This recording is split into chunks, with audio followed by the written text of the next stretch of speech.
Oh.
Hello everyone, مرحبا جميعا.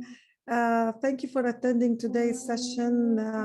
We're going to be starting in 2 to 3 minutes while waiting for people to log in. So if you could bear with us, just to let people sign up.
عروض إذا بدك ما تعملي شير هلا أو أوكي فينا ما أزي غلط. It's okay. That's okay. I'll keep it. Hey, it's okay.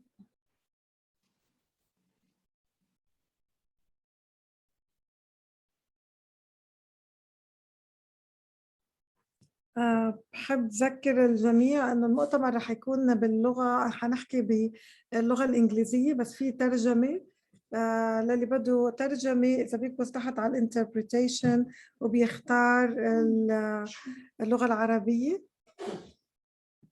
ورح يكون في ريكوردينج كمان للسيشن اللي بحب يحضروا بعدين إذا كان في مشاكل كهرباء أو أي شيء.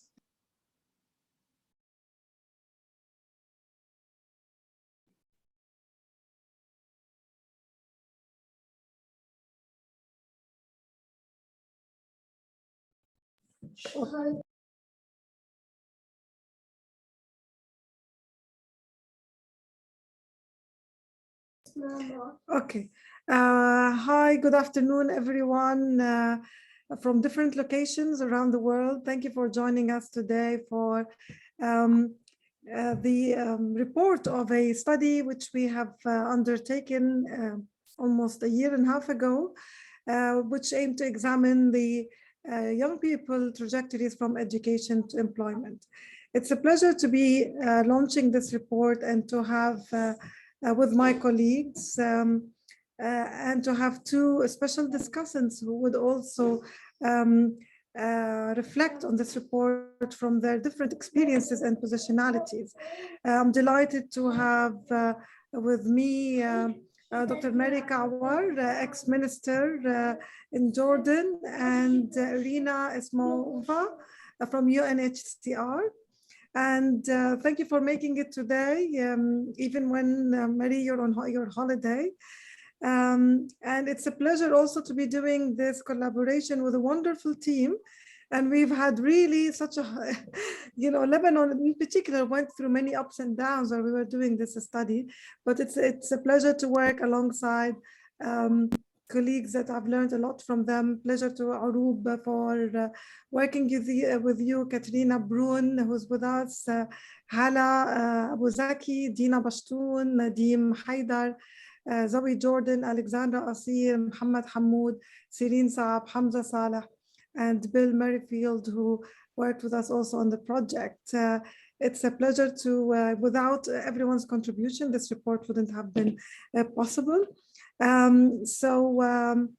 will start with the presentation. Arub and I are going to present on behalf of the team, and we're going to present it more in a style of dialogue.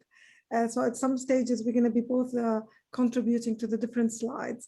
But just to tell you, why did we do this study? So this study is part of a 2-year project which we did with IDRC and with ESRC funding. And the main rationale for this project was the increasing investment in education for refugees. So which is certainly a very positive development. Education attainment for refugees was extremely low 20 years ago. It has significantly improved, particularly in primary stages, but there are still big gaps in secondary where the vast majority of refugees don't make it to secondary education. Arub, if you may move to the next slide, please. So our rationale was, okay, it's great that we are seeing that education is part of the humanitarian response, but how does that fit into the bigger perspective, particularly as the terminology used in education was education in emergency. So it's about a short-term crisis and how we respond to it. And this was a little bit, as an educationalist personally, talking about education and emergency, they sound a bit oxymoron, because emergency and humanitarian paradigm is short. It's a short-term paradigm. It's about the immediate, it's about saving lives, while education is a long-term investment. So how do you plan emergency while you're planning for an education that supposedly would at least last for 15 years at least? And there was very limited discussion about, how do we resolve this conflict or this tension, potential tension? And at the same time, education was being invested in as the ultimate good. It's something positive will certainly come out of it, but does it really yield better outcomes for refugees? And what other factors that affect education? And what I think is interesting is education emergency was often silent about these other issues, like legal status, like employment, like mobility. The assumption was that if we provide young people with education, that's going to improve their prospects in life. But does it? Will it? This is what we were interested in. And this is why we wanted to see, well, how does legal status influence education, young people's education and employment trajectories? And what happens when they finish their education? And we know that legal status is just one of the statuses that affect and shape the trajectories between education and transition from education to employment. And we wanted to look at some of these issues in our study. But this was basically the reason that made us think about this study and we wanted to look at education and employment. So our main research questions in this study were I think you need to click, please, twice. Thank you. So how does legal status, so being a refugee versus being a national versus being a migrant or a displaced, how, and whatever comes with these legal rights, with these rights that accompany the legal status, how does it affect on young people trajectories from education to employment? And how do these different types of education that are available for young people, how do they also shape employment for different groups of young people in the context of protracted displacement? Okay, Arub, we can move to the next slide. Okay. Okay, I'm really sorry, I'm having some delays with okay, we lost the voice. Thank you, Maha. I'm really sorry, we're having some delays with the PowerPoint, with moving on the PowerPoint. Thank you, Maha, for introducing this. Our study covered both countries, Lebanon and Jordan, two countries that are known to be middle-income countries when it comes to economy. The case of Lebanon at the moment with what's happening as a not middle-income country is not our main focus at the moment. But when we started our research, it was still falling under the middle-income country. And most importantly, both countries are so known for their long history in hosting refugees. Refugees who until today continue to live in protracted refugee situations, where over the last 70 years, Palestinians have been living in both Jordan and Lebanon, and we're having Syrians who have been living in these two countries for the last 11 years, bearing in mind that until now, this long-term refuge failed to find any kind of solutions for the reasons, for the causes that pushed these people away from their homelands. And unfortunately, solutions continue to be shy and trimmed when addressing the ramifications of their displacement in host countries. This is the first element that made us consider Jordan and Lebanon to be covered in our study. Moreover, the responses that have addressed these both countries in the crises, especially the Syrian one, got this kind of amalgam between the security element, the humanitarian element, and the development element. And each country chose a way of addressing these three approaches, these three agendas.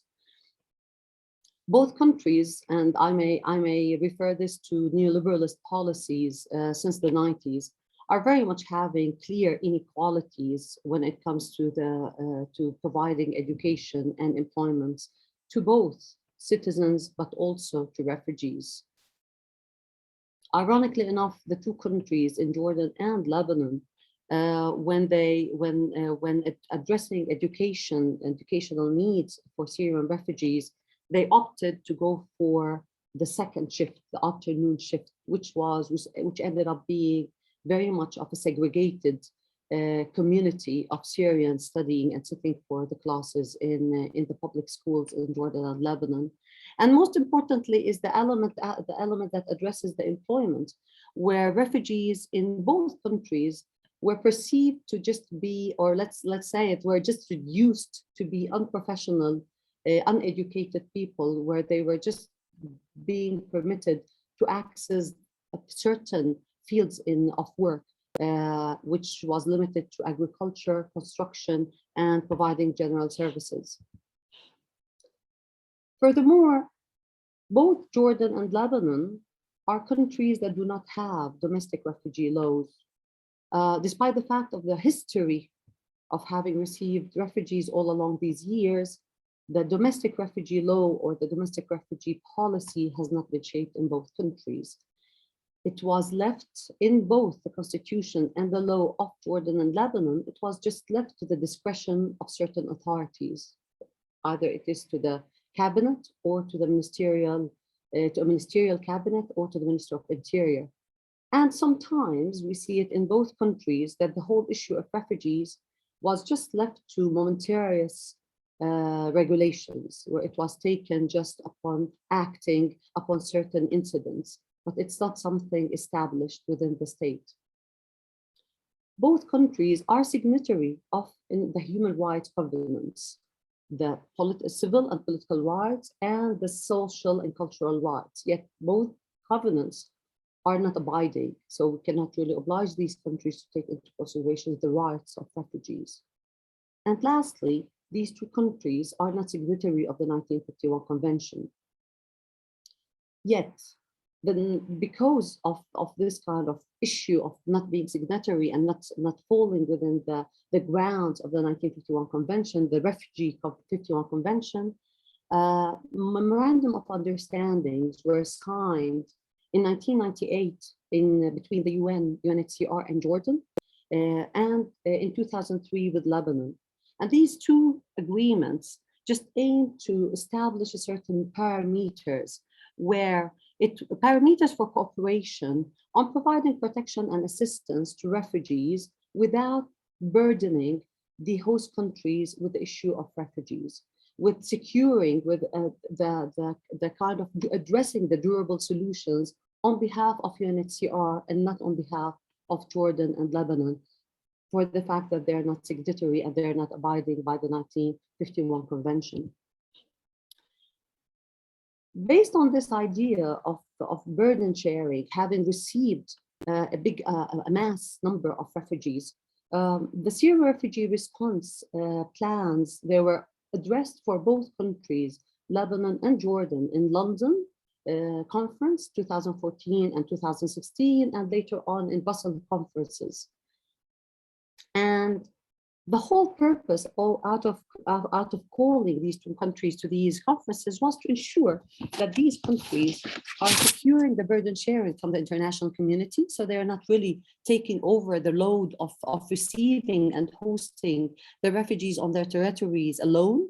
And this was an important element. And the second element is helping these countries in building proper infrastructure, accommodating infrastructure, not only to take in their nationals, but also to take in the coming refugees. And that was very much put and articulated in the conferences, in the papers coming out from these conferences, with the word resilience. So it's the fostering of resilience for service delivery on one hand, but as also to expand livelihood and employment opportunities, which was secured in 2016, particularly for Jordan during the Jordan Compact, where Jordan pledged to secure some rights for Syrian refugees to get access to work. Maha, I'd like you just to elaborate a little bit on this kind of this kind of amalgam that was created with the Syrian crisis response, that in one hand sought to call these countries to move on to the development agenda. And we can see it in a way amalgamated in Jordan between development and humanitarian. In Lebanon, it was amalgamated between humanitarian and security. And I'd like you to elaborate on that. Yeah, I'll try while staying brief due to time limitation. So in Lebanon, obviously, we've had a large number of refugee crises. So the refugee response was quite a major one. But I think what is interesting in Lebanon is to see these two conflicting policies, the humanitarian response on the one hand, but the security response. And we rarely see in the response plans any reference to security. So, and this jeopardized the position of refugees, particularly concerning legal status and legal papers, because on one hand, you're providing them with education, for example, but they can't cross the checkpoint in order to reach the school. To date, yesterday I was talking to a young refugee, he's just turned 18. He has to pay $1,800 to have a passport so he can register in the school in Lebanon. So in one hand, the UN agencies are giving money to the Lebanese state for education, yet they haven't paved the way the security and the legal restrictions that undermine access to education. So this is in short, if you want to describe this point. Thank you very much. So our research aimed in principle to study the trajectories of young people, and we very much focused on a group, the youth. By defining the word young people, we dictated the age group to be from 15 to 29, following the ILO definition of youth, and seeking to understand their experiences, seeking to understand their social positions when they are trying to ensure or to secure their rights in education and their rights in employment.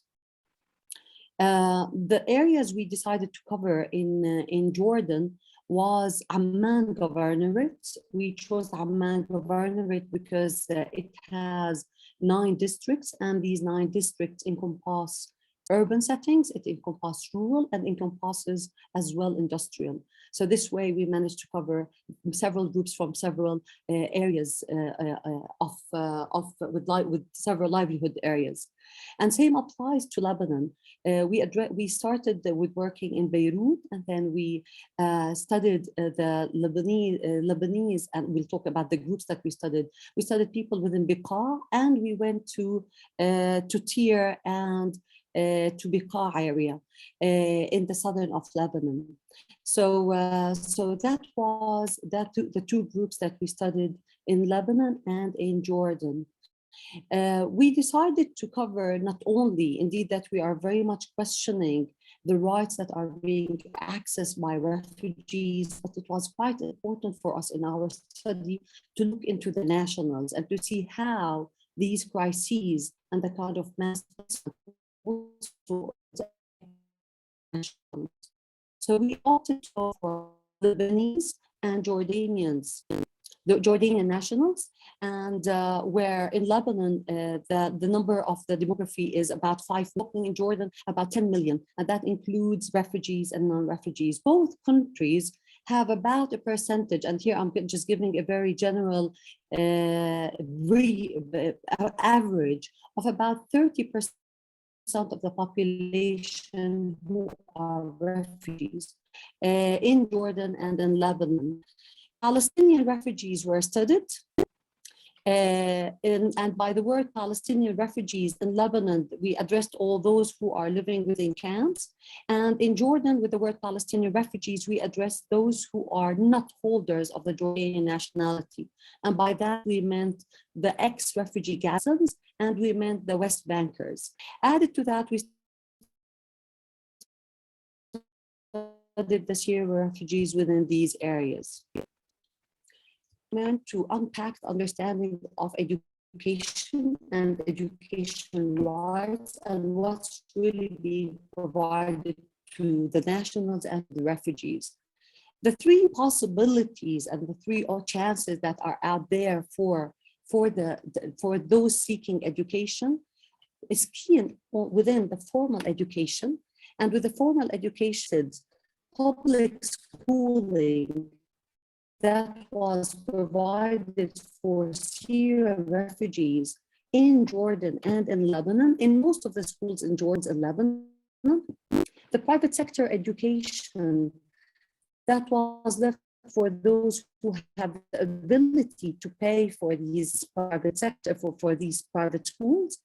And we ended up, most of the Palestinian refugees, those who were residing in both Jordan and in Lebanon, added to those Palestinians who arrived from Syria, were accessing UNRWA schools.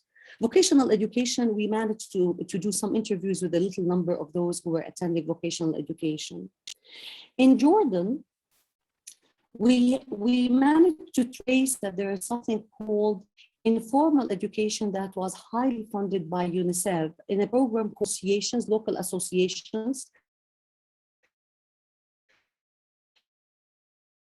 and where we managed to find this kind of informal education being provided through certain local associations and bodies within camps and outside camps. And this kind of informal education, it empowers people with basic education that secures for them good livelihoods. It doesn't give them any kind of diploma, it empowers them with their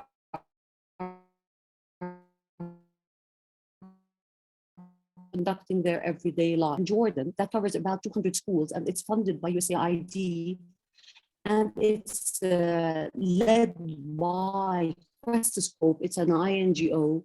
It's to the public school education that exists in public schools in Jordan, and that enables students to catch up with classes that they missed. And in principle, they provided in every year, they managed to cover 3 years on a row. So every year they move on with 3 years until they manage to catch up with their colleagues in public schools.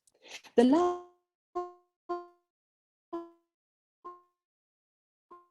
last bit, which is the research, is to understand where is this trajectory taking the people who are attending the educational element, where we managed to find that very few people really manage to finish their education until college or university, and it's only secured through certain scholarships. And this is very much applicable to both Jordan and Lebanon, is that there was this kind of commuting relationship between the Syrian migrants and Jordan, where they were able to access and to work within the private sector at one point before the war.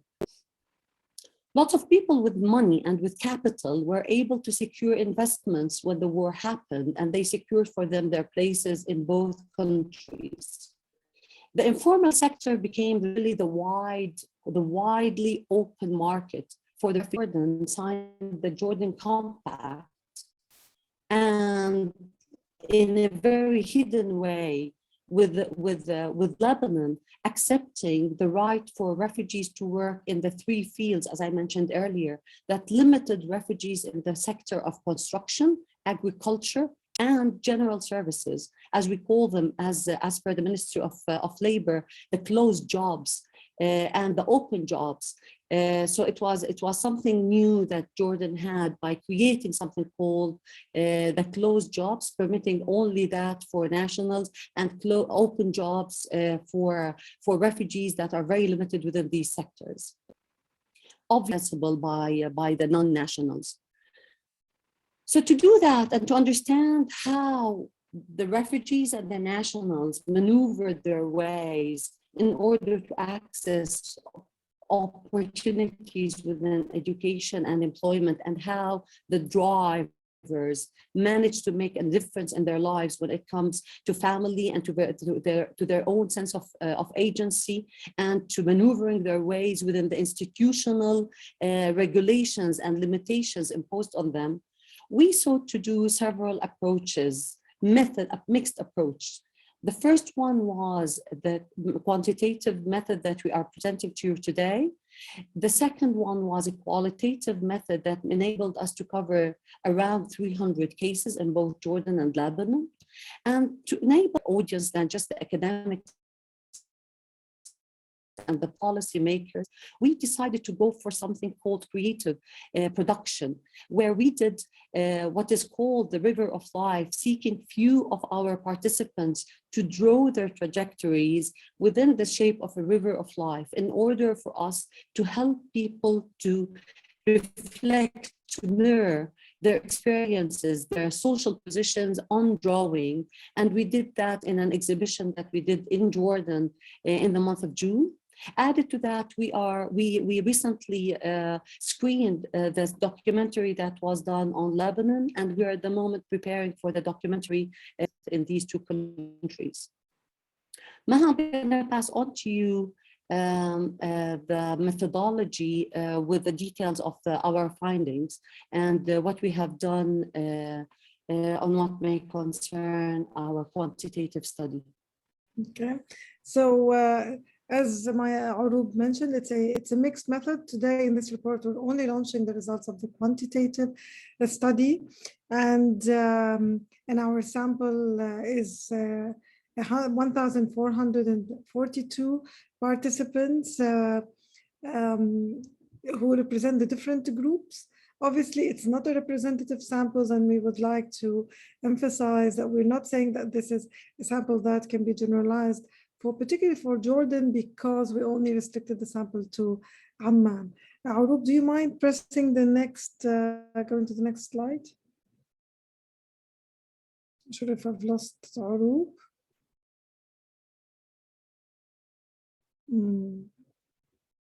Okay, so just to break. Yes, I can hear you now. So this is a breakdown of our sample. We try to have a sample that is representative of the different age groups in terms of the population. We also try to take in terms of gender, socioeconomic background, legal status, disability. These are some of the characteristics of urban, rural. These were some of the characteristics, private, public schools, in education, outside education, in employment, outside employment, out of employment. So these were some of the categories that we took in our sample. But for further information on this, you can find all of this in the report. We can go to the next slide, Aroub, please. So these are some of the limitations. Yes. So, as I said, it's not a representative sample, particularly when it comes to Amman, to Jordan. But we had to restrict ourselves due to the budget and time.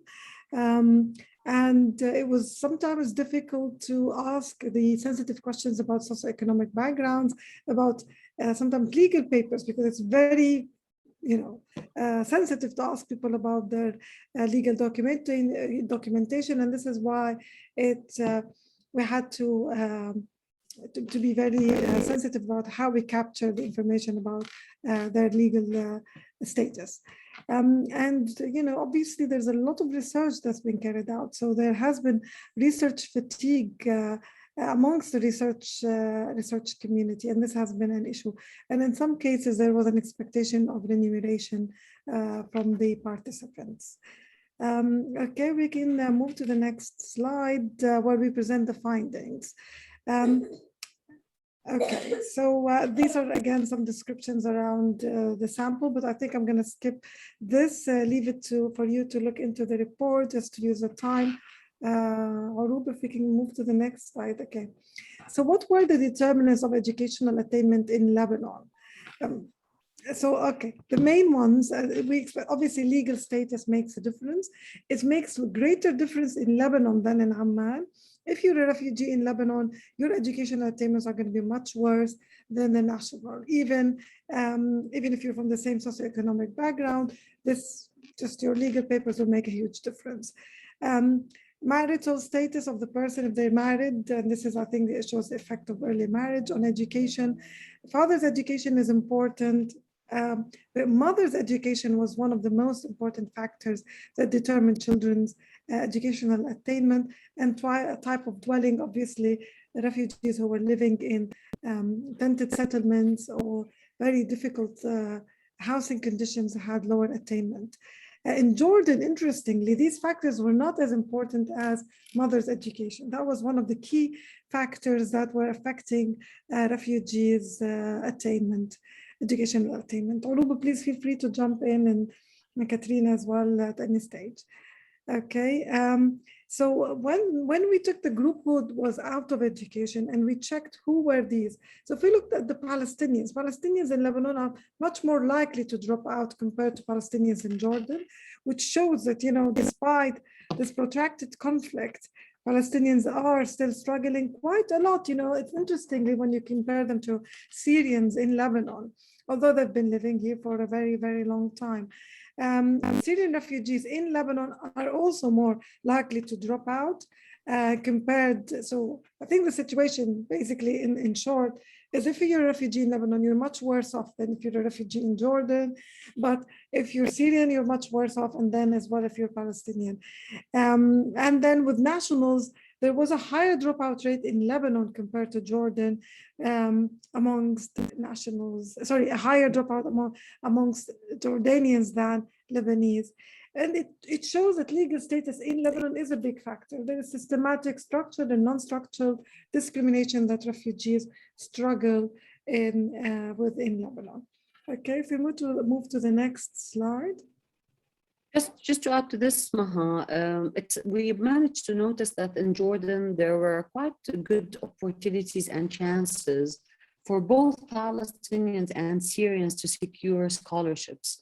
Like there were even colleges until today that they're announcing lots of scholarships that are just allocated particularly for the refugees, which is definitely not the case that we managed to trace in en masse when we were working in Lebanon.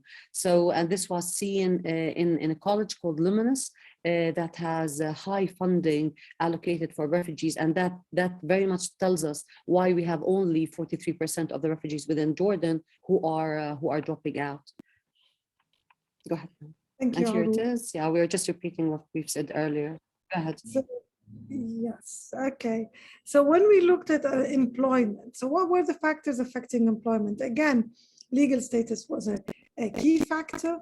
Socioeconomic status. So and this is even for the nationals, both struggled with employment, but if you come from a better socioeconomic background, your employability, the chance of finding a job is going to be better. And gender was also another factor. Now, this is here an interesting factor. In Lebanon, being a male and a refugee put you at a greater risk of dropping out of school because of the economic pressures. So girls were more likely to stay in education compared to boys in Lebanon. And this is, we usually think that girls are more likely to drop out. But in Lebanon, because of poverty, boys are under greater pressure to drop out.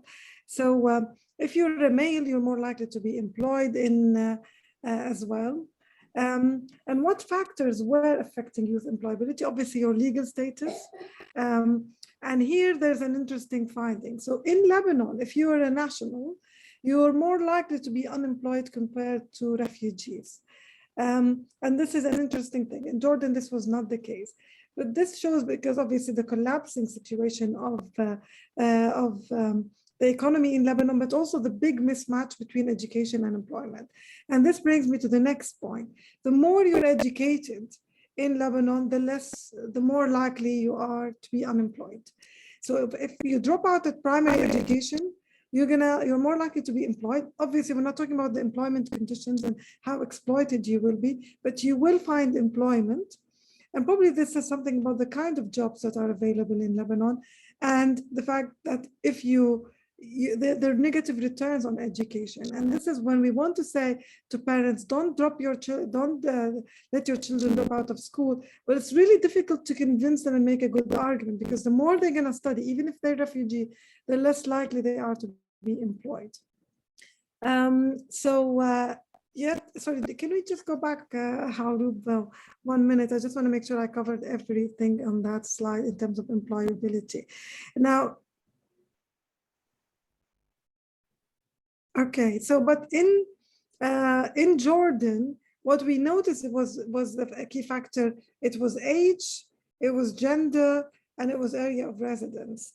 And here we find an issue when it comes to employment for women. Women employment was obviously an issue in Jordan compared to, as well as in Lebanon.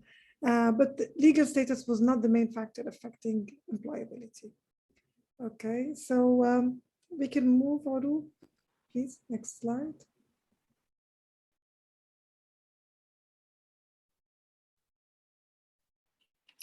I think, yeah. Where with outcome? So if you go Are to you having a delay? outcomes, yes. No, we have to go back. Okay, if we go next. So, but basically the key main determinant of education employment was legal status and socioeconomic. Now, when we look at the outcomes, employment outcomes, so again, legal status was another factor that is affecting the employment outcomes for refugees and non-refugees. But if you're a refugee, you're more likely to be exploited, be underpaid, have no pension, have no job security. And this would apply as well in Jordan. And again, if you're more educated, there's a negative relationship between education and employment outcomes, and father's education is a key determinant in Lebanon type of dwelling. And here we see the effect between the relationship between legal status and socioeconomic factors being the main determinants of education employment outcomes.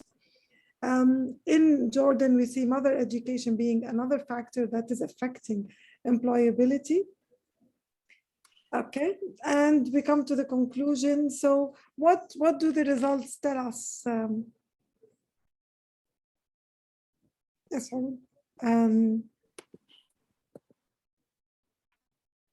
sorry, I think there's a delay in the slides.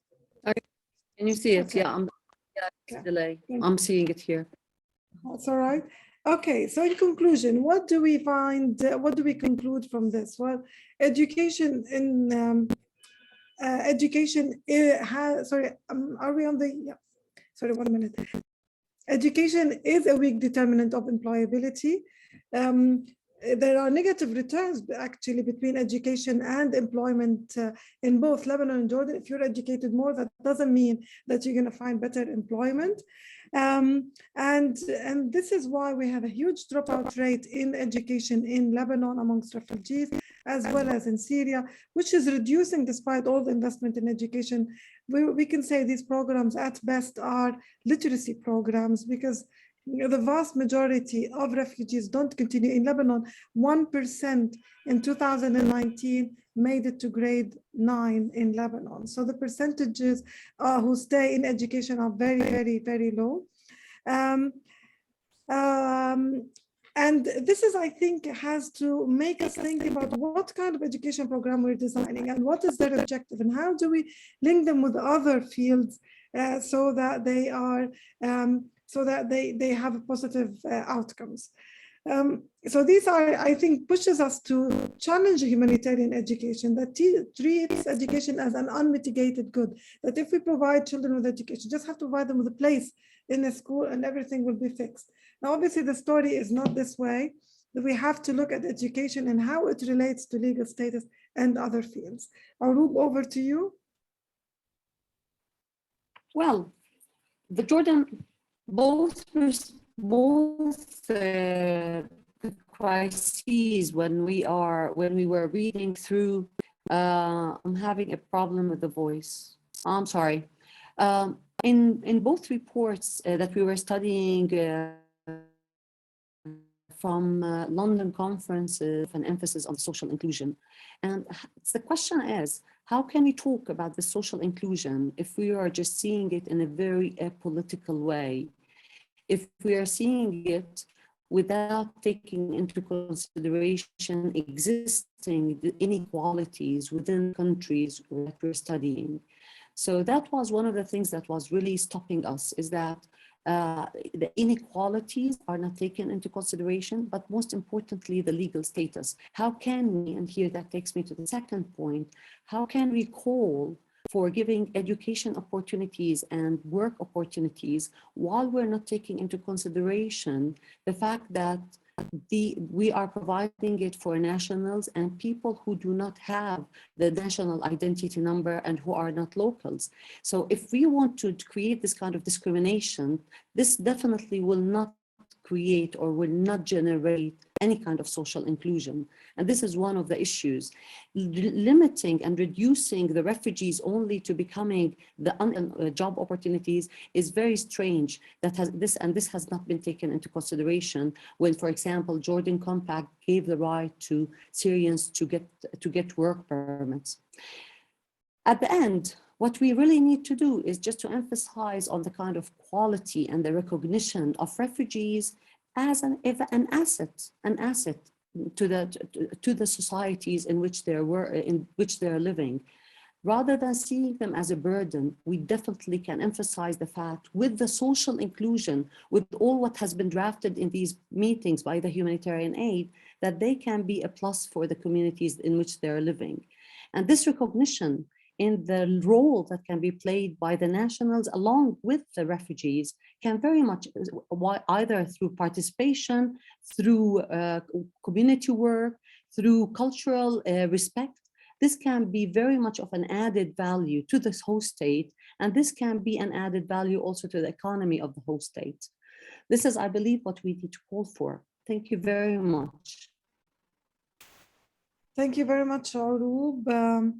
Okay, so this is in a nutshell our research findings. If you read the report, there are greater details about the factors and how they shape education employment. And now we will move to Marie Kawar, who will give us her feedback on the report, and would really appreciate the critical feedback, but also from your experience at ILO and other experiences. How do you see these results in relation to the bigger picture in terms of employment and education in the Arab world? And then we'll move to Irina. Thank you. Okay. Thank you, Maha. Thank you for Aroub and for a great presentation. You really gave justice to the report, which I read in the presentation right now.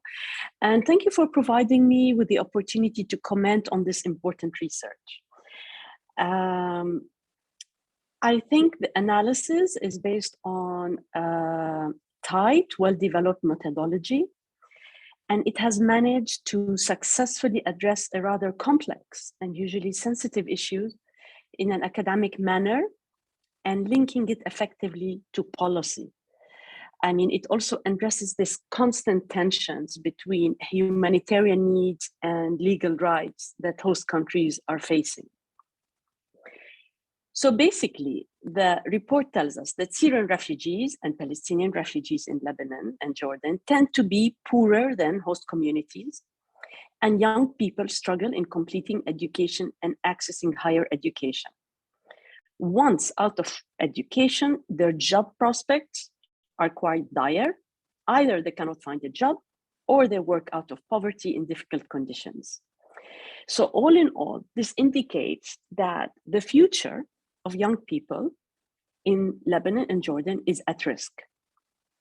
So whose responsibility is this, given that the Syrian refugee crisis has received quite a lot of attention from the international community?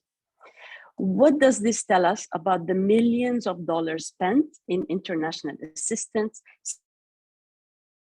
especially on education, if the future of young men and women remains at risk? We cannot deny the political dimensions here. We cannot deny that the support to education for refugees in Lebanon and Jordan, it's a way to keep refugees in the neighborhood, and reduce migration to Europe. So not only this question is important for Jordan and Lebanon, where Syrian refugees have been living for more than 10 years in uncertainty and poverty, but I think it's also important for the international refugee system as a whole. In 2020, UNHCR estimated that there's 82.4 million forcibly displaced people worldwide, and this number has doubled in the past decade. I'm sure the colleague from UNHCR will talk a lot about it. But what I want to say here is the world refugee system today is being stretched, and that is why this study should be looked upon in the broader scheme, especially when the world community aims to leave no one behind by 2030, according to the SDGs. So now, allow me to provide you with some specific feedback on the report before looping back again to the big picture. The report rightly identifies pre-existing and structural challenges in host communities, and particularly in the education systems in Lebanon, less so in Jordan, which are exacerbated by the legal status of refugees. It tells us the humanitarian system needs to recognize refugee needs in order to offset further marginalization. I see this as a fact. I mean, we all know this. I mean, surely refugees are more vulnerable than nationals. At the same time, one way of addressing this is through, I think, national systems approach. So improve the education system as a whole, upgrade it, make it more inclusive. I am saying this from the experience in Jordan. For a few decades ago, the national education system was much stronger than it is today. This does not mean that we shouldn't support and give specific support to refugees, but we should also look at the national system in parallel, because once you improve the governance, everybody will benefit, rather than having a system that is spiraling down. I mean, inequality is inequality for whoever is marginalized, albeit in different degrees. And in the case of the research today, it is the refugees that need special attention, but we shouldn't ignore national systems.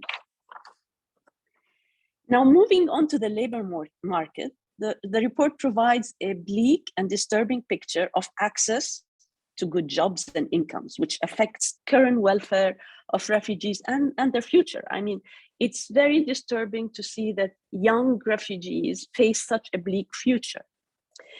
But the most telling thing for me in the labor section is that Syrian youth in Lebanon have higher dropout rates and less unemployment rates. I mean, for me, this was like putting all the report together, because it tells us a lot. They drop out faster and they join the labor market faster. It tells us that they are hired because of their weak position, because of the of exploitation, because of informality. And we all know that access to work is not as straightforward as access to education, and young people can be severely exploited. The right to education is less problematic. Every country in the world, not just Lebanon and Jordan, regulate labor markets and provide priorities to nationals. I mean, this is a fact. So while Jordan realized the need to regulate Syrian labor and gave them permits to specific sectors, in Lebanon, the influx of Syrian refugees was matched by deteriorating working conditions and wages in Lebanon, and stress on the low-skilled Lebanese who are also in the informal market. So the data in the report is not just about the negative returns to education. It's not just about a skills mismatch in the labor market. It's about the lack of decent jobs for everybody in both countries, for men and women, for old and young. It's about informality. It's about deregulation, low wages, simply a race to the bottom in terms of working conditions. This, in fact, is a development model. It's becoming a development model where employers are investing in sectors that require low skills, like construction and services. The only sector that grew in Jordan the past 3-4 years have been services. Why? Because you have access to informal, cheap labor. So it becomes a development model where everybody is a loser. And I don't think that skills or any skills match is a factor, because skills development in the region are tied closely to the development model. And now the demand is for the unskilled. So finally, I want to congratulate the authors on ensuring an adequate gender analysis throughout the report. The findings regarding the differences between young men and young women in education and in labor, I think none of us are surprised about. But we want to see it in the report, and we want to see the evidence statistically in your report. And we should not forget, we know that boys leave school because of poverty, and they have to join the labor market as quickly as they can.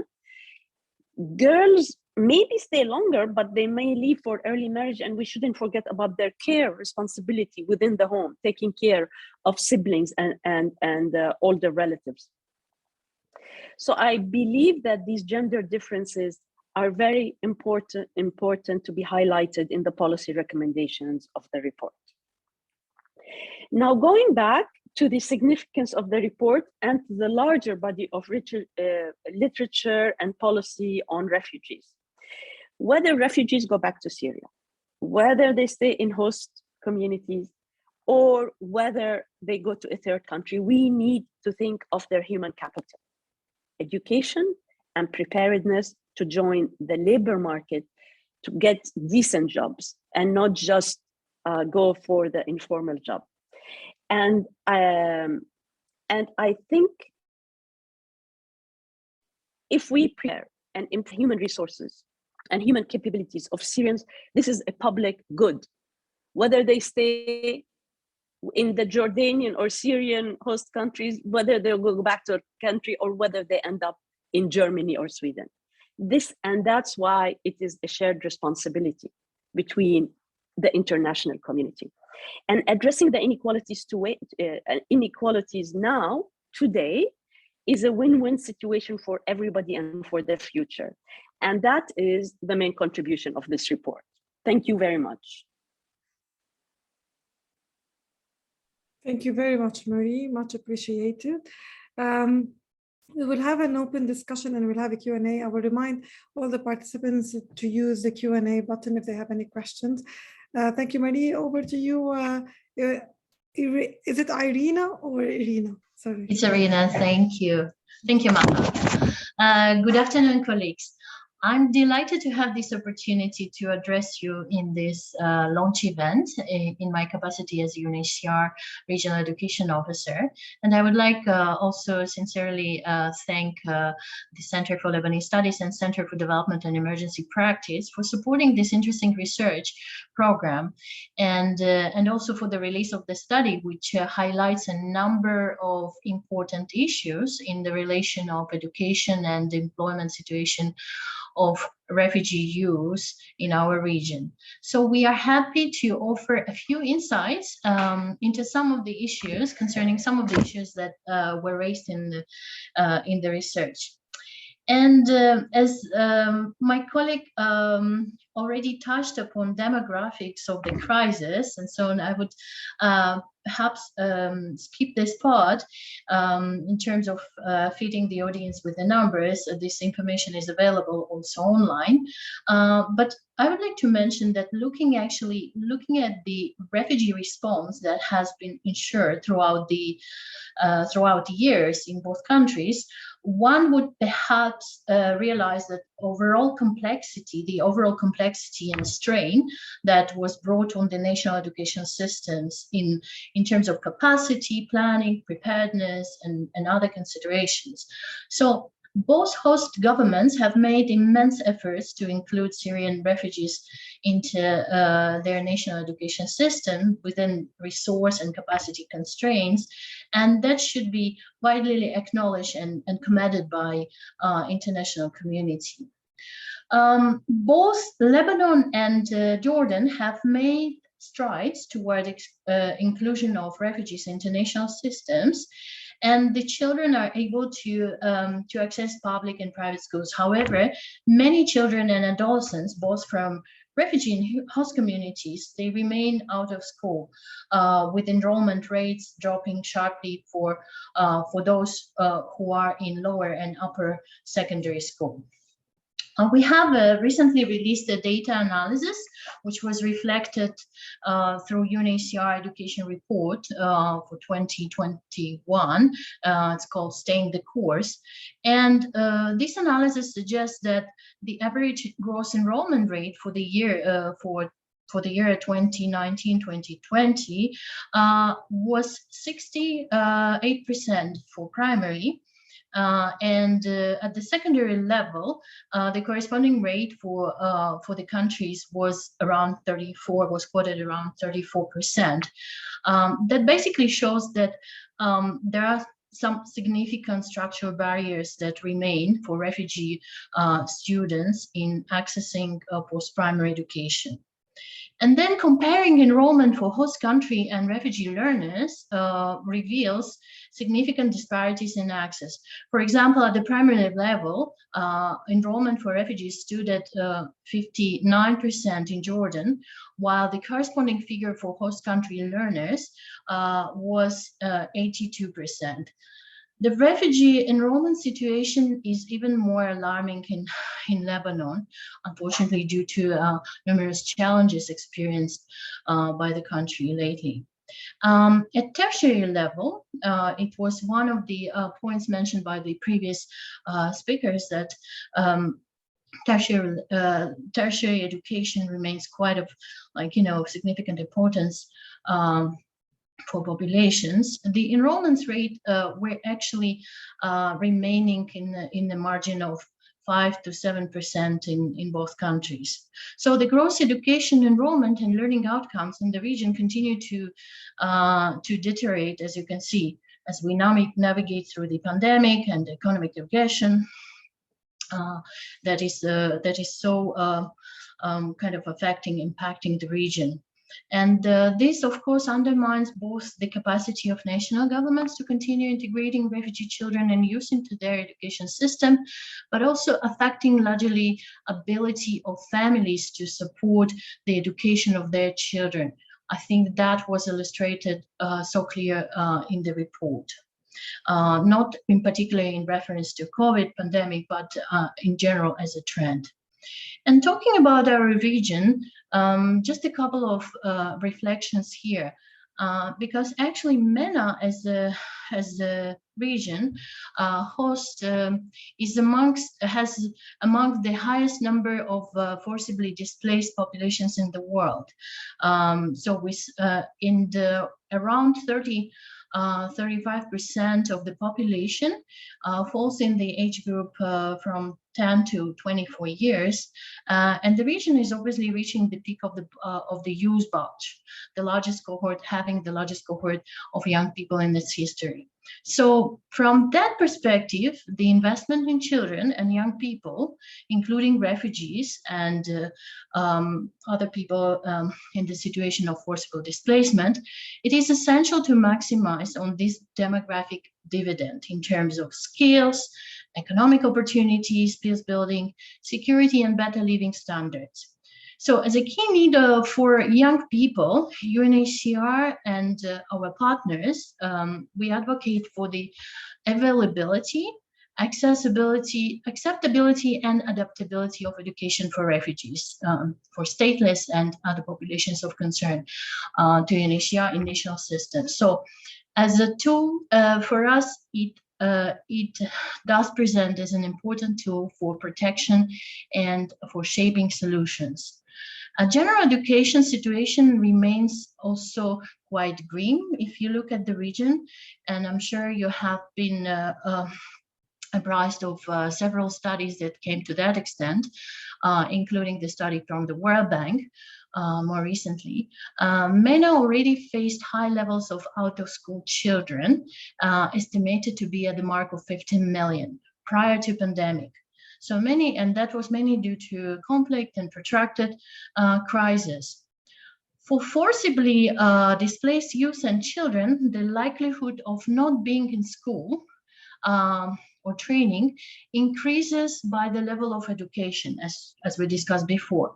But it is also at the secondary level where the difference is striking. I mean, between refugees and their host from their peers from host community.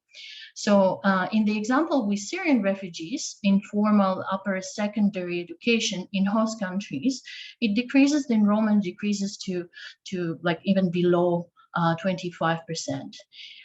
Also, the region itself has the lowest employment to population ratio among youth globally, which is estimated around like 90% in North Africa and 21% in Arab states, especially among young women, with 10% in North Africa and 5% in Arab states again.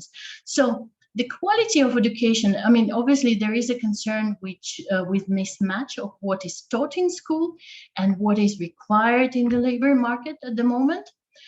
And as you know, some of the skills taught, like, you know, are gaining even more importance in the present time as the world turns into digital modalities and, you know, the discussion on industrial Revolution 4 kicks in. But here, the quality of education remains of concern as such. And definitely more sustained effort is needed on the part of stakeholders, different stakeholders, in ensuring that the quality is improved. Now, talking about the collaboration, I mean, a lot has been mentioned in terms of partnership and collaboration, attention from international community to the situation with regards to access and quality. The study itself identified this connection between education and employment in both countries, and also emphasized the need to rethink existing structures of inequalities, as well as like some indicators due to gender and legal status. Indeed, the public schooling is free in both countries, but poverty continues to affect enrollment and retention, as families they have to balance expenditure on school materials, examination fees, transportation opportunity with they have to balance it with opportunity costs associated with the income generation where children remain in school in the context where child labor is common. Girls, children with disabilities, and children from refugee and host community families with extreme vulnerabilities face difficulties in continuing their education and require additional support to compensate for all the learning loss they have encountered. And of course, the risk of not continuing education or dropping out completely remain higher for the lower secondary age boys and girls who are particularly vulnerable to negative coping mechanisms such as child labor, child trafficking, and child marriage. So we need, in talking and discussion the situation with regards to partnership, as well as the attention we can bring from the international community, the pledges, the commitments to support a national system. I would like to draw your attention to the Global Compact on Refugees, which is a framework that is that is providing, or that is talking about more predictable and equitable responsibility sharing mechanisms. And it also emphasizes in some part that easing the pressures on the host communities is remaining essential in terms of inclusive practices and approach. So in line with the aspirations, I would also like to refer to the Sustainable Development Goal 4, which talks about equitable access to equitable education, quality education for all, as well as the New York Declaration and GCR, the Global Compact for Refugees that I just mentioned. All these frameworks, they actually emphasize that we are aiming to ensure that children and youth are able to access safe, inclusive, and equitable quality education, which would enable them to learn, to develop their initiative, to build individual and collective resilience and peace. So globally, in the field of education, UNHCR is focusing to promote a sustainable inclusion international system, fostering enabling environment that would support learning and developing potential of children. And this this approach, the inclusion approach, wouldn't be possible if we didn't invest into the strengthening of education system. As Dr. Kavar mentioned before, the investment in national education system is paramount. And I cannot agree more with her. In our regular work with the government stakeholders, we are supporting the ministries of education to strengthen their policies and planning in order to meet the needs of the displaced and marginalized learners, both from refugee and affected communities. So as well, there is also a strong investment into teachers, those who teach children on a daily basis, those who are the first one to embrace the needs of children from refugee and vulnerable communities. So we also work with a wide range of other national actors, such as registration, on different issues such as registration and documentation, to ensure access to services and to build on the capacities, support the initiatives that would provide access to services, to supportive services that would help to retain children in school. And although I would like to finally just, as a final statement, I'd like to refer to our recent experience with the pandemic, which affected, broadly everyone, literally. And it has revealed also the gaps in national education systems as such. It also threatened the advances that we have on education front in terms of inclusion of them and support to the most vulnerable. But at the same time, it also helped us to consolidate, to really enhance our efforts to rethink the global education, the global coordination in education, in order to improve the delivery at the national level. We realized basically that we need more collaboration and cooperation between different actors on mobilizing increased financial and political commitment. As you know, many countries, they encountered cuts in national budgets to education and to international assistance that we see presently across the board in the region, and it may certainly jeopardize the advances made.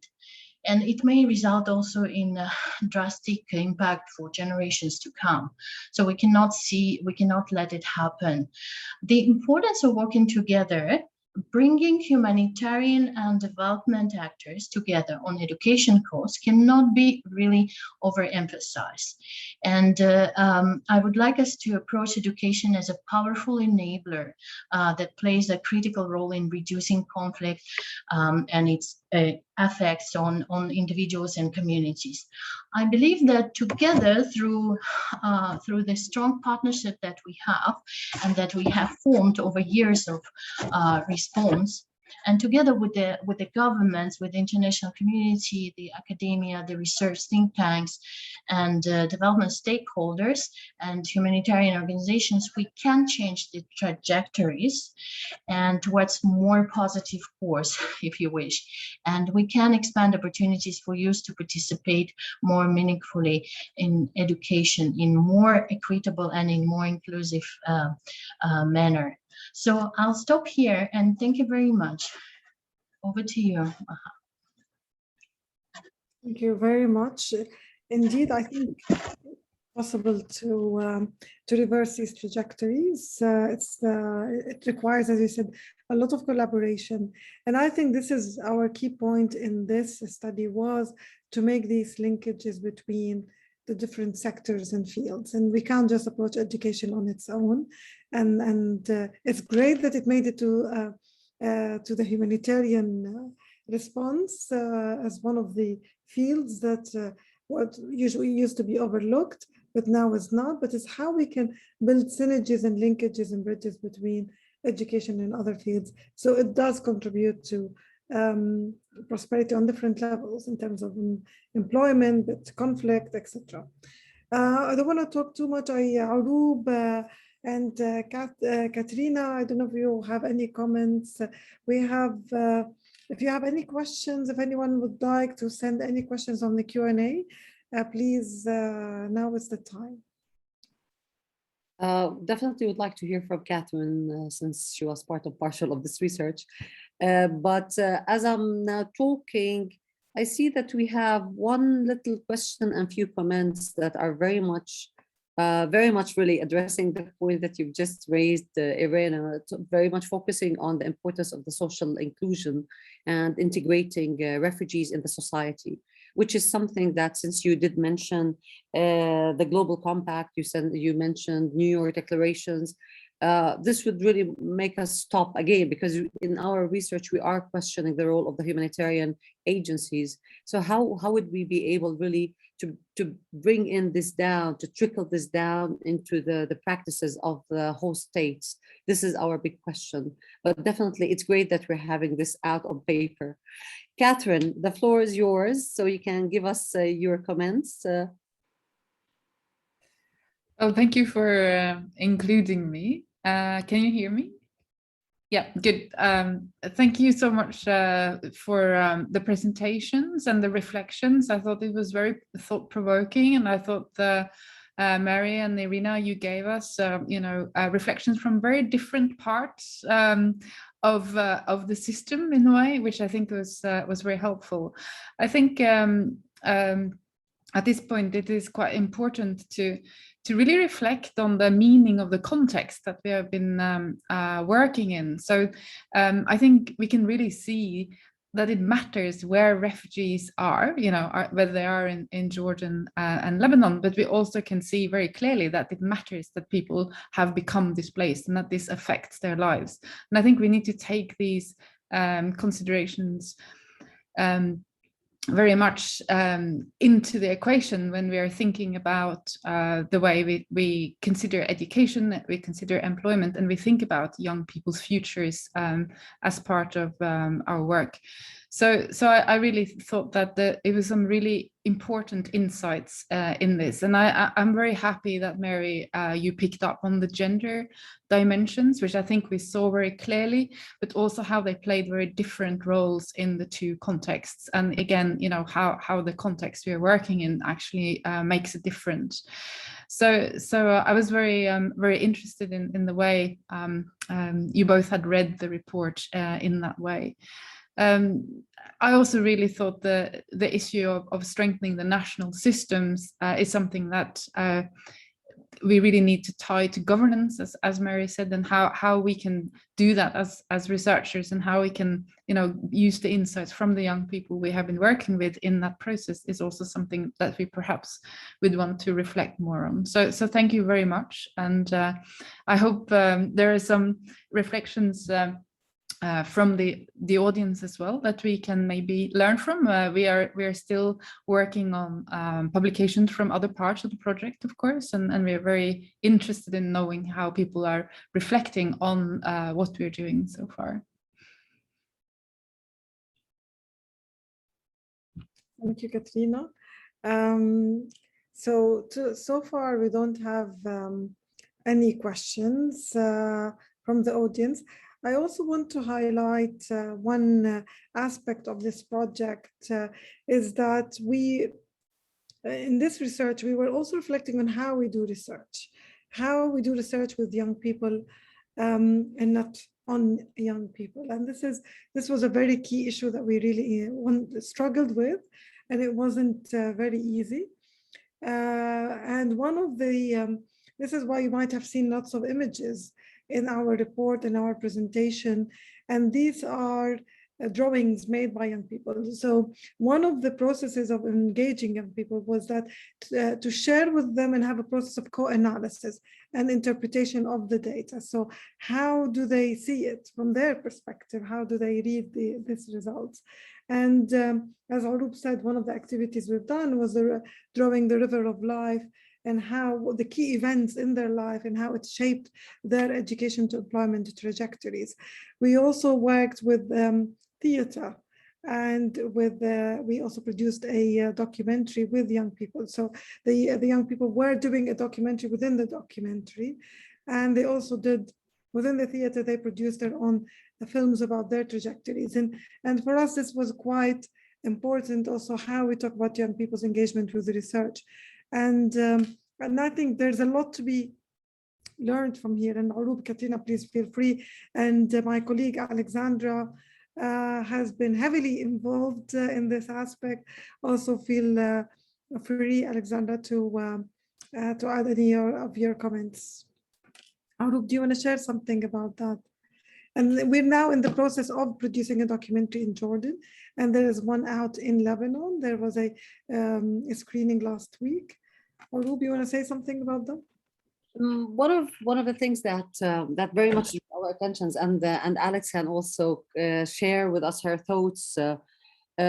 Funny enough, how we managed to see, which is a point that very much was drawn, it was seen clearly by Mary, when we were talking and during the participatory analysis, when we were talking with refugees, we were also inviting nationals, and funny enough, we are able to see the same concerns, the same issues, the same problems being reflected by both. Although one side does have the national identity number and the other side does not have the national identity number. This is one that drew our attention. Now, what was really amazing in our work when we did the exhibition, we decided to do a conversation between the people who are in Jordan, locals, nationals, and refugees, and those who are in Lebanon. And again, it was amazing to see that these people just connected so quickly. One of the ideas, Alex, we will see if you're going to come in. Alex was saying, let's try to create a community amongst these people, because they were able to see this kind of connection. They all talked about the rights that are very much being missed at all levels. They were all talking and questioning how can they move forward, what kind of future they're having, with the fact that the economic crises and stagnations that we're living in both countries, indeed that we cannot compare what's happening in Jordan with what's happening in Lebanon, but at the end of the day, we're having this kind of stagnation that was loudly expressed by these young people. And secondly, again, the kind of aspiration that they were just talking about was very much limited to the little entourage and the limited venues they were able to see. And funny enough, when we were doing the interviews, lots of people, for example, were telling us we cannot wait to finish our studies to go to the Gulf. And just as we were doing the participatory analysis, this door that was often mentioned in the interviews was not brought up anymore. So here we are talking about, again, very limited future for these young people that is very much affected by, on one hand, the way the humanitarian agencies are treating or taking action vis-a-vis the current crises. And secondly, again, I'm saying it for the second time, the role of the host countries, because nothing can happen if these host countries will not stop and believe in the legal status that's being given to these to the people living in their territories, and the legal status that give them access to basic rights. That was something. I'm seeing here comments. Is it Alex coming in? We're having a comment from Brian. Hello and thank you. There's a lot to be discussed.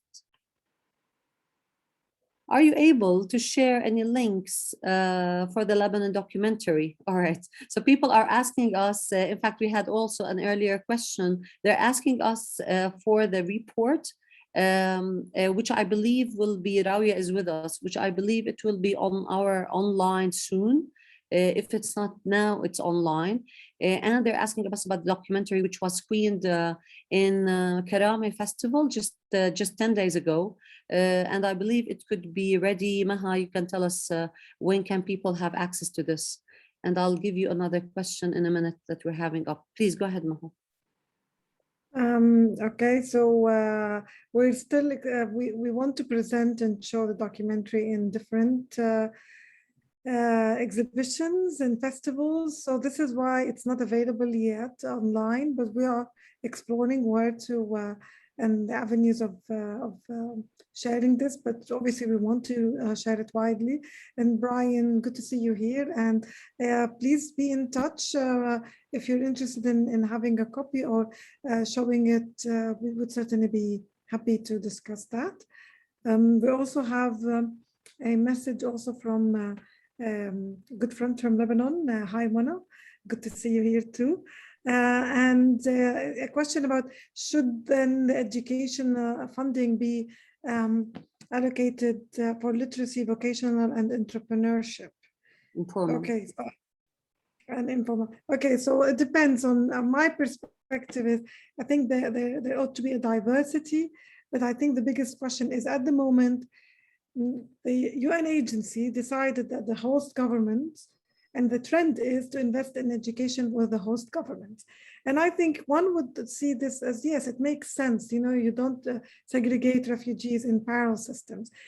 But I think now looking at the Lebanese experience, I was very much pro this idea 10 years ago. I'm not very much pro this idea now, because I think when you have a system like the Lebanese system that is, you know, plagued with corruption and with incompetency or with lots of structural issues and barriers and with discrimination, you know, we have to see we are in a government that is against host refugees. The ex-minister of education, Ali Abu Saab, when he was the head of municipality of the village, he prohibited the refugees from, he applied a curfew after 8 o'clock.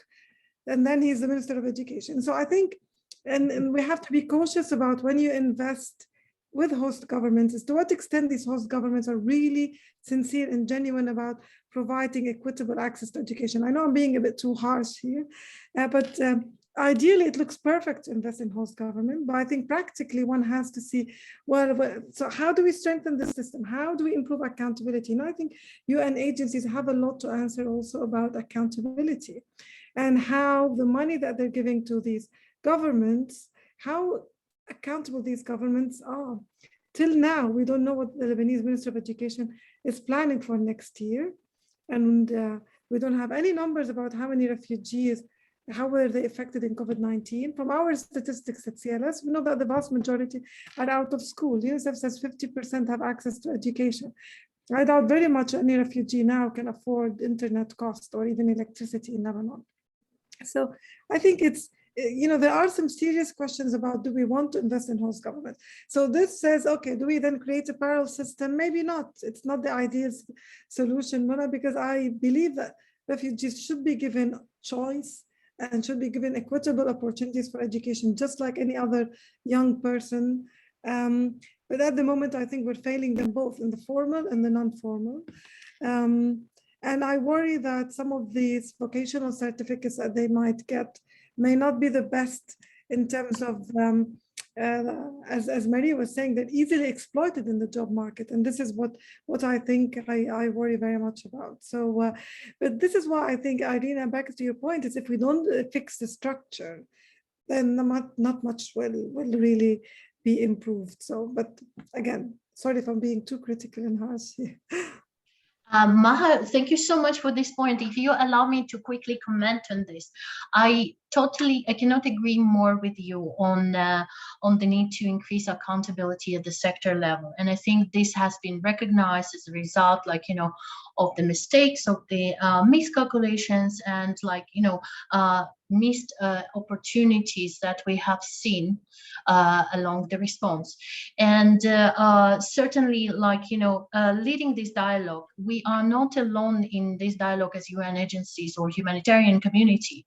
So the message has to come from different sides, including the development partners, the donor community, as well as the research organizations and educationists, the ones who are working on the ground, and they're seeing reality as it unfolds nowadays. So thank you so much for making this point concerning accountability. Thank you. Any other comments anyone would like to make before we wrap up the session? Okay, Katrina, you want to say something? Well, there is a question in the Q&A, so we're using both chat and Q&A about the skills available among refugees themselves, and who we think, you know, can we recognize these skills? And I think this is a very important question. And of course, obviously, in both the Lebanon and Jordan context, there are great limitations to what kind of competencies are accepted to be used. And this is a hugely political question. And I think this is where we also can connect education with a lot of political dimensions, because there are fewer avenues open to people who are not nationals in both Lebanon and Jordan. So this is a hugely important question. And I think that what we have seen in our study, and particularly with the narrative interviews that we are analyzing at the moment, is a great frustration in the moment where young people realize that some avenues are closed to them. So this is also, I think, a very difficult but very important discussion to address in the work. And it looks like there is another one. I have to go back and forth.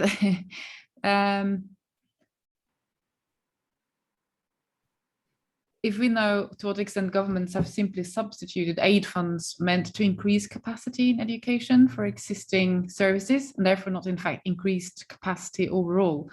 Maha, you have been doing a little bit of work on funding towards the education sector. I don't know if there is much we can say about that at this point. It's not so much part of our current research, but I don't know, Maha, if you want to. Barbara, good to see you here, and it would, you know, and again, an opportunity to say thank you for IDRC for supporting our study. Okay, so I guess it depends. There are two angles, I think, for this. And this back to the point, Irina, you were mentioning about moving to development. I think Mary also mentioned that there has been an attempt to move, if I understand the question well, from the aid model to the development model. But when we interrogated, at least in Lebanon, what they've done was raise two. And you feel that, okay, it's development for the nationals, which anyway didn't really happen, and aid for refugees. So, and I think COVID-19 showed us that this is the case, because once we had a new crisis, the refugees were abandoned. So I don't know, I think there has been the intention, and there were discussions before Corona about this, you know, shifting the paradigm, but I'm not sure to what extent it is. But I think the problem with development, and I think here it's really tough also for UN agencies, is we have a structure that is collapsing, and that is, it's very political, and they have to be apolitical. And how do you deal with that? it's a really big dilemma and big challenge. So, and I think this is what prompts us to ask, well, what do you do in terms of when you have a host government that is so weak? Is it good to create a parallel system in this case? Do we need, Katrina and I have been writing about this, do we need then alternative global frameworks rather than the local frameworks? Although it's still segregatory, but anyway, the host in Lebanon, refugees learn alone in after school shifts. So they are segregated. And they actually double coerced, we argue, because they have to learn the national curriculum in Lebanon, yet they are excluded from all forms of participation. So, so they suffer acculturation and oppression at the end of this and exclusion. So I don't know if the Lebanese experience tells us that we need global frameworks, as exclusionary as they might be, but maybe the prospect for refugees would be better. And then you don't have the burden of carrying a state that is collapsing. I don't know what others think. Thank you, Barbara, for the question. It's a very well articulated because it pinpoints what has been missed. In a way, for example, in Jordan, it was very clearly said that rather than going for humanitarian, again, déjà vu from the Iraqi experience, the government of Jordan decided to go for rather than going for humanitarian, very quick emergency operation, they tended to go for this development long-term vision with a very much of an emphasis on resilience. So for them, again, answering your question, what may concern building the capacity, for them, they believe that we are widening our infrastructure, and by widening the infrastructure and including everyone, this way, the country is able to, first of all, secure the social inclusion. And here we're going to question it in a minute. So no one would come and say, we don't want the Syrians, get them out of the country. This is a way just to make sure that both nationals and refugees are able to accept themselves and get accommodated in equal services. This is one. And secondly, the purpose was in order to let's do the refurbishment that the country is in need of as part of its development strategy that was seen within the, the 5-year development strategy. Now, the question is, did we really succeed? This is the irony about this inequalities. Although you promised that by widening the schools, you will be able to accommodate Syrians within these big schools, you ended up creating something called the double shift. This is one problem. The second problem was by doing this, by creating the double shift, rather than giving the chance and permitting the chance, which was done, by the way, in Zatari refugee camp, to permit educationalists from the Syrian community to do the education for their own community, you opted as a government to ask the employee, the government of the employee, to do the second shift himself or herself. So we ended up with the quality of education that was provided in the afternoon shifts were very weak. And not only weak, they were limited, they were so reduced. So rather, where the nationals are attending 5 to 6 hours in the morning, the Syrians are attending 2 to 3 hours in the afternoon. So here we are questioning, and your question is very well put, is that where are the promises you gave in what may concern the expansion? This is one. The second point, did we really, with the promises that were very much put in the Jordan response plan and in Brussels and in London, did we really secure this kind of social inclusion? I'm afraid not. I'm afraid not. You just ended up very much segregating the Syrians in the afternoon sessions. You ended up segregating the Syrians in certain kind of jobs.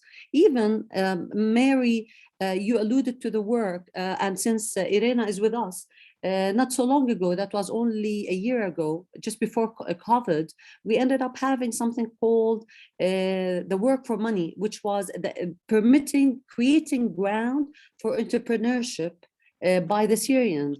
But the question is that even when they permitted this ground, they created the space for entrepreneurship to exist. It was very much limited to certain tasks and to certain jobs, to certain venues where these Syrians can work. So even the whole entrepreneurship concept was not open. So what kind of social inclusion you're trying to do with the kind of attitude that you're providing to the locals that is very, very much creating a very discrete, discriminatory attitude vis-a-vis the Syrians. So this is a very important and well put question, unfortunately. Thank We're you, having- Aruba. Sorry. Vocational Yeah. education. We're having two questions. One is on vocational education and livelihood opportunities. We did address that. Sorry, we did address that. Sorry. I'm just aware of time because we've already 4 minutes past our time. Before I wrap up, I want to, for those who are interested in additional outcomes from the study, from this project, I would like to invite you to a screening of videos produced by young people around their education and employment trajectories, which will be screened in Masrah Douar al-Shams in Beirut on the 28th of October 28 تشرين الأول at 5 p.m.